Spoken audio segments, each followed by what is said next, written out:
मित्रांनो, आपण आलो आहे 2025च्या येडेश्वरी यात्रेला पालखीचं दर्शन घ्यायला आणि चुना वेचायला. तर 9 वाजता तिकडून पालखी निघाली आहे येरमाळ्यातून आणि बरोबर 12 वाजता अमराईत पालखी येणार आहे. म्हणजे दरवर्षी 12 वाजताच येते. पालखीचा वेग खूप जास्त प्रमाणात असल्यामुळं आणि लोकांची गर्दी पण खूप आहे, म्हणून पालखीचा व्हिडिओ नीट शूट नाही करता येणार. नीट कुठं शूटच नाही करता येणार. पण एवढी गर्दी बघून भाविकांचं येडाई देवीवरचं प्रेम नक्कीच कळून येते.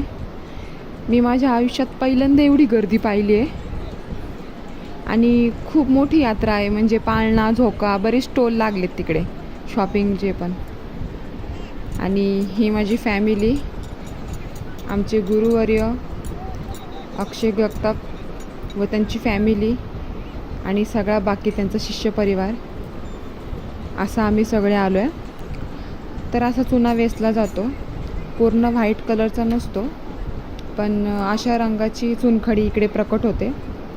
यात्रेच्या वेळेस असं म्हणतात, घरातल्या प्रत्येक सदस्याच्या नावाने इच्छा प्रकट करून प्रत्येकी 5 चुन्याचे खडे वेचायचे. म्हणजे जर घरात 6 जण असतील ना, तर 30 खडे घ्यायचे, 6 30. आणि इच्छा व्यक्त करून येडाई देवीच्या पालखीवर ते वाहायचे, टाकायचे नाही, वाहायचे. देवी येडाई मनोकामे आपली इच्छा पूर्ण करते.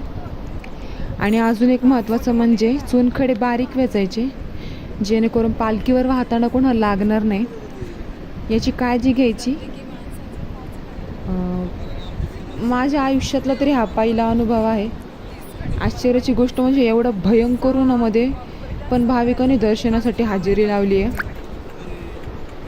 आणि रात्रभर जागून पहाटे 4 वाजता आंघोळ करून, म्हणजे पहिल्यांदाच मी एवढं लवकर आंघोळ केले असेल. आणि दर्शनासाठी निवेद वगैरे करून देवाचा, असं इथून थोडंसं खाली गेलं की देवीच्या नैवेद्याची अशी रास लावतात. तिकडे पण खडी वाहिली जाते, चुनखडी, आणि नैवेद्य पण ठेवला जातो देवीसाठी. आणि परडी वगैरे भरली जाते तिथे पण. म्हणजे अगोदर आम्ही तुळजापुरातून मग इकडे आलो येरमाळ्याला. आणि आता पालखीचं दर्शन घ्यायला आलो इकडे अमराईत. येडेश्वरीची पूर्ण कथा मी अगोदर पण अपलोड केलेली आहे, तुम्ही बघू शकता जाऊन. आणि ही माझी आई आहे.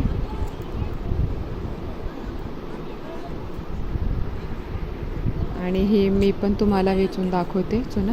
हे बघा, असा असतो.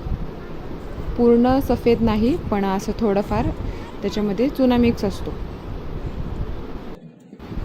दरवर्षी यात्रेदरम्यान ही चुनखडी प्रकट होतेच.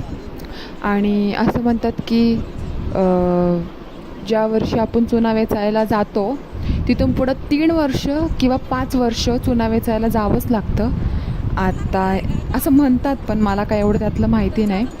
पण एकदा चुना वेचल्यानंतर तिथून पुढं 3 वर्ष किंवा 5 वर्ष जावंच लागतं चुना वेचायला. आणि मला तरी वाटते की मी येईल 3 काय 5 वर्ष येईल. पुण्यातून धाराशिव इथपर्यंत प्रवास करावा लागतो. खूप लांब आहे आम्हाला, 5-6 तास तरी लागतातच. पण आता एकदा ह्या वर्षी वेचला आहे म्हटल्यावर इथून पुढे 3 ते 5 वर्ष, 3 किंवा 5 वर्ष तरी मी येईलच नक्की. देवीच्या दर्शनाला पण, पालखीच्या दर्शनाला आणि चुना वेचायला पण. सगळे वाट बघत बसलेत पालखीची. अजून 12 वाजलेले नाही आहे, तसं 5 मिनटं आहेत अजून, पण तरी पण बघतात सगळे वाट पालखीची. आणि पोलीस यंत्रणा पण खूप स्ट्रॉंग आहे सध्या. गर्दीमुळे कसं चेंगराचेंगरी होऊ नये, कुणाला काही इजा होऊ नये, त्यामुळे दोरी पण लावलेली आहे मध्ये, जेणेकरून सगळे पालखीकडं धाव घेतात आणि त्यामध्ये चेंगराचेंगरी होऊन जाते. मग त्यामुळे कसं दोरी वगैरे लावलेली आहे, व्यवस्थित बंदोबस्त केला आहे पालखीभोवती. आणि येडाईची मूर्ती. तसंच खूप ठिकाणी मी इथे यात्रेला आल्यावर मला कळलं की खूप ठिकाणी खूप लोकांच्या घरी सेम तशी मूर्ती लोकांनी बनवून घेतली आहे भाविकांनी देवीच्या. सेम तशा मूर्ती, सेम तसं दिसणं देवीचं पूर्णच म्हणजे. आणि देवीचं परशुबाळसुद्धा त्यांनी बनवून घेतलेलं आहे भाविकांनी. तर त्या सगळ्या घरातल्या मूर्ती घेऊन देवीला भेटवण्यासाठी, देवीच्या पालखीला भेटवण्यासाठी ते त्या मूर्ती घेऊन आलेले. तर मित्रांनो, तुम्हाला हा व्हिडिओ आवडला असेल तर लाईक, कमेंट, सबस्क्राईब करायला विसरू नका. धन्यवाद.